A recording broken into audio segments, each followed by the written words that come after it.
क्या कलमा पढ़ लेते तो बच जाते? पहलगाम की त्रासदी पर एक दार्शनिक उत्तर प्रेजेंटेड बाय भारतीय दार्शनिक मंच। क्या अगर उन्होंने कलमा पढ़ लिया होता तो बच जाते? यह प्रश्न नहीं, बल्कि एक घाव है जो अभी ताजा है और बहुत गहरा भी।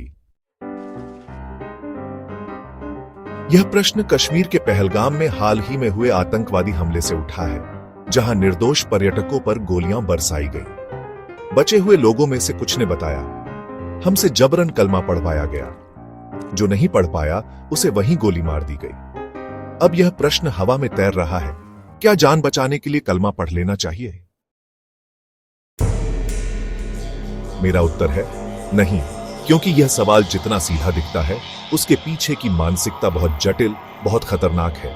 यह सवाल सिर्फ आज का नहीं है, यह वह ऐतिहासिक भय है जिसके कारण कभी लाखों लोगों ने डर कर धर्म बदला, कलमा पढ़ा, सिर झुकाया, और आज उसी भय को दूसरों पर थोपने का काम किया जा रहा है।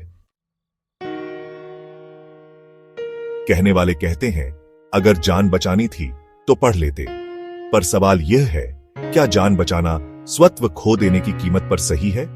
हमारे भारत ने कभी एक विचार को अंतिम नहीं माना। ऋग्वेद ने कहा, एकम सत विप्रा बहुधा वदन्ति, सत्य एक है पर ज्ञानी उसे कई दृष्टियों से बताते हैं। जैन दर्शन ने बताया, स्याद्वाद, सप्तभंगी न्याय और अनेकांतवाद। सत्य को जानने के लिए विवेक चाहिए, सहिष्णुता चाहिए। परंतु जो कट्टरपंथी हैं, वे किसी भी विविधता से डरते हैं। वे कहते हैं, या तो हमारे जैसा बनो या मिटा दिए जाओ। यह कोई धर्म नहीं है, यह सांप्रदायिक राजनीति की हिंसक भाषा है। आज पहलगाम की घाटी गवाही दे रही है कि धर्म को ढाल बनाकर डर फैलाया जा रहा है। आतंकियों ने केवल शरीर पर गोलियां नहीं चलाई, बल्कि हमारी आजादी, आस्था और अस्मिता पर हमला किया है। उन्होंने यह संदेश देना चाहा, हमारे शब्द बोलो, नहीं तो चुप्पी के साथ मरो। ऐसी घटनाएं बार बार यह बताती हैं कि सांप्रदायिकता का असली उद्देश्य धर्म की रक्षा नहीं, वर्चस्व है। कई लोग अब यह कह रहे हैं, अब हिंदुओं को भी कट्टर होना होगा। लेकिन क्या कट्टरता का उत्तर कट्टरता है? क्या हम भी वही बन जाएं जो हमें भयभीत करता है?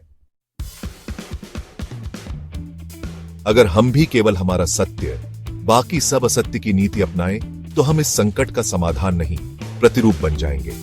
भारत की विचारधारा कहती है, शास्त्रार्थ से समाधान निकले, शस्त्र से नहीं। संवाद से सहमति बने, संहार से नहीं। आज जब पहलगाम की घाटी रक्त रंजित हुई है, तो हमें केवल रोष नहीं, दृष्टि भी चाहिए। हमें यह समझने की जरूरत है कि कट्टरता का उत्तर कट्टरता नहीं, करुणा, विवेक और विविधता का सम्मान है। इसलिए नहीं, कलमा पढ़ लेने से जान बचती, यह मान लेना ऐतिहासिक भूल होगी। क्योंकि वही डर जो आज जान बचा सकता है, कल वही डर आपके बच्चों से उनकी पहचान भी छीन सकता है। आइए हम डर से नहीं, दर्शन से जवाब दें। हम चुप्पी से नहीं, चिंतन से प्रतिकार करें। क्योंकि भारत की पहचान सहिष्णुता में है, संकीर्णता में नहीं। और अगर पहलगाम के रक्त से कुछ सीखना है, तो वह यह कि कोई भी विचार इतना पवित्र नहीं हो सकता जिसके लिए इंसान की जान ली जाए।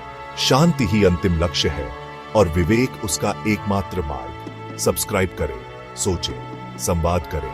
यही है विचारों का असली उत्तर। भारतीय दार्शनिक मंच, जहां हर घटना का उत्तर केवल तर्क नहीं, संवेदना से भी आता है।